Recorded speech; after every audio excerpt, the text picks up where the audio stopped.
దేశవ్యాప్తంగా మరోసారి gas cylinder ధర పెరిగింది. డొమెస్టిక్ సిలిండర్ పై మరో 29 రూపాయలు పెంచుతూ నిర్ణయం తీసుకున్నారు.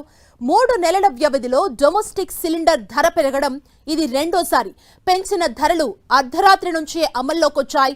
హైదరాబాద్ లో డొమెస్టిక్ ఎల్పీజీ గ్యాస్ సిలిండర్ ధర 965 రూపాయల నుంచి 994కు చేరింది. ఢిల్లీలో 913 రూపాయలకు చేరింది.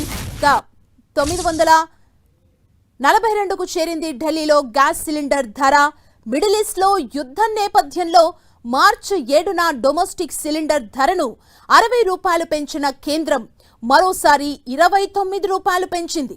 కమర్షియల్ సిలిండర్లతో పాటు డొమెస్టిక్ ఎల్పీజీ సిలిండర్ల ధరల వరుస పెరుగుదలతో సామాన్యుల వంటగది బడ్జెట్పై ఈ ప్రభావం తీవ్రంగా పడనుంది.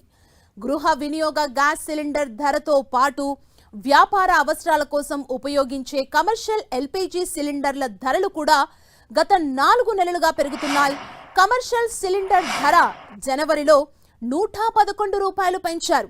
అంతర్జాతీయ మార్కెట్లో ముడి చమురు ధరల హెచ్చుతగ్గుల కారణంగా కమర్షియల్ సిలిండర్ ధరను ఫిబ్రవరిలో మరో 49 రూపాయలు పెంచారు. ఇక మార్చిలో 144 రూపాయలు, ఏప్రిల్లో 194 రూపాయలు సిలిండర్ ధరను చమురు సంస్థలు పెంచాయి. పశ్చిమాసియాలో కొనసాగుతున్న ఉద్రిక్తతల కారణంగా అంతర్జాతీయ ఇంధన మార్కెట్లలో ముడి చమురు గ్యాస్ ధరలు భారీగా పెరిగాయి. ముఖ్యంగా భారతదేశానికి గ్యాస్ సరఫరా అయ్యే కీలకమైన హర్మూజ్ జలసంధి మార్గంలో ఏర్పడిన అంతరాయాలు దేశీయ ధరలపై ప్రభావం చూపాయి.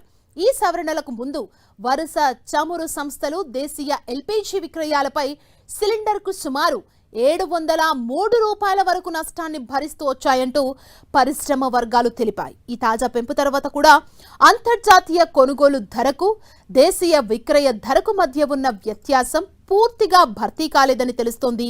గత మార్చి నెలలో కూడా సిలిండర్ ధరను కేంద్రం 60 రూపాయలు పెంచింది. వంట గ్యాస్ మాత్రమే కాదు, కొన్ని వారాలుగా ఇతర ఇంధన ధరలు కూడా సామాన్యుణ్ణి బెంబేలెత్తిస్తున్నాయి. మే మధ్యవారం నుంచి ఇప్పటి వరకు పెట్రోల్, డీజిల్ ధరలు లీటర్కు 7 రూపాయల 50 పైసల వరకు పెరగ్గా కంప్రెస్డ్ న్యాచురల్ గ్యాస్ ధరలు కిలోకు 6 రూపాయల వరకు పెరిగాయి. ఇంత పెరిగినప్పటికీ ఆయిల్ కంపెనీలు ఇంకా పెట్రోల్ పై లీటర్కు 11 రూపాయలు, డీజిల్ పై 33.6 చొప్పున నష్టాన్ని భరిస్తున్నట్లు తెలుస్తోంది. ఈ వరుస ధరల పెంపు దేశంలోని కోట్ల మంది గృహిణుల నెలవారీ బడ్జెట్ ని తలకిందులు చేస్తోంది.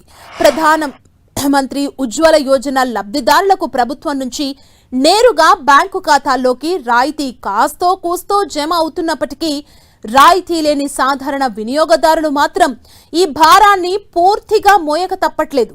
దిగుమతులపై ఆధారపట్టాన్ని తగ్గించుకునేందుకు ప్రభుత్వం పైప్డ్ న్యాచురల్ గ్యాస్ లాంటి ప్రత్యామ్నాయాల్ని ప్రోత్సహిస్తున్నప్పటికీ అంతర్జాతీయ మార్కెట్ హెచ్చుతగ్గులు సామాన్యుడి జేబుకు చిల్లు పెడుతూనే ఉన్నాయి.